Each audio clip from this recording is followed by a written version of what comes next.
Meet Alfred Monene Murakaru and Charles Mwangi Murakaru, two inseparable siblings from the lush village of Karura in Nyeri County, who conducted a 52 million Bank Heist, and it was a success. Now, here's their backstory. They were born to humble farmers Tyrus and Esther, and these two boys were the pride of their family. Monene, the elder by 2 years, set the pace, fostering a love for the books, in which Charles quickly embraced. Let's say they were bookwormers. Together, they passed their exams and earned spots at the prestigious Nyeri High School, alma mater of a Kenyan president, Mwai Kibaki. May his soul continue resting in peace. Their academic journey didn't stop there, because with straight A's, they marched into Jomo Kenyatta University of Agriculture and Technology, JKUAT, whereby they graduated with degrees in agricultural engineering.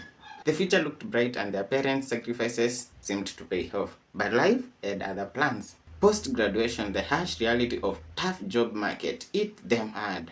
The proverb, education is the key, seemed to them that they have to enroll to master so that they can get master key. Struggling to make ends meet, the brothers turned to small-time money fraud, posing as car sellers.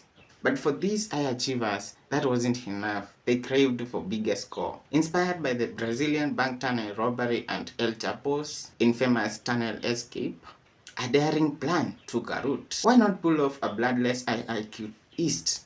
They asked. And so the stage was set for bank robbery unlike any other. In June 2017, the Murakaru Brothers, along with two other accomplices, Julius Dongo Inaina, an electrical engineering graduate, and Shem Kirimi, a JKUAT student at the time, zeroed in on the KCB Bank in Thika. They spotted a blind spot where there were no CCTV cameras on the rear side. Using fake IDs, they rented 3 stalls just 30 meters away, setting up a front as a bookshop. They paid an advance rent of 6 months, which costed like 168k. They had accumulated the money from the fraudulent scheme of posing as car sellers. Remember that? Yeah. And so the digging began. By day, they ran a bookshop. By night, they dug a 10-inch wide tunnel. They had tools like hose, welding gas cylinder, gas masks, and plants to support their structure. They packed the soil into sacks, convincing the caretaker that they were packaging books, in which Shem hauled the dirt away in cartons, and no one suspected a thing. After months of toil, on November 19, 2017, the tunnel reached the bank's vault.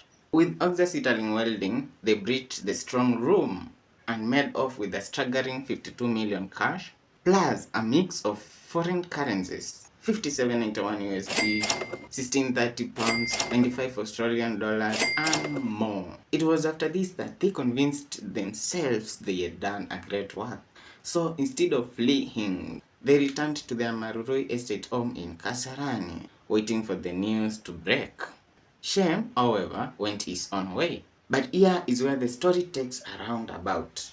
One of their neighbors, let's call her a snitch, she notices their odd behavior and tips off the police a week later. The two brothers and Julius were arrested, and the authorities found SIM cards and stolen IDs, leading them to 17 million cash hidden in Juja house, along with various foreign currencies. Shem was later nabbed in Mutwapa enjoying a carefree night out. Let's call him the minister of enjoyment in this story. Oh yo, I thought they would escape. Sucks to be them. The trio faced court, in which they were released on 4 million bonds each. No one died or got hurt in this East, by the way. But it begs the question, where did the missing 20 million go? Let's do the math. The bond was 16 million, right? Plus the recovered 17 million. That makes it 33 million. So I guess the 19 million is what they shared equally after being bailed. Or maybe it slipped through the cracks of investigations. Who knows?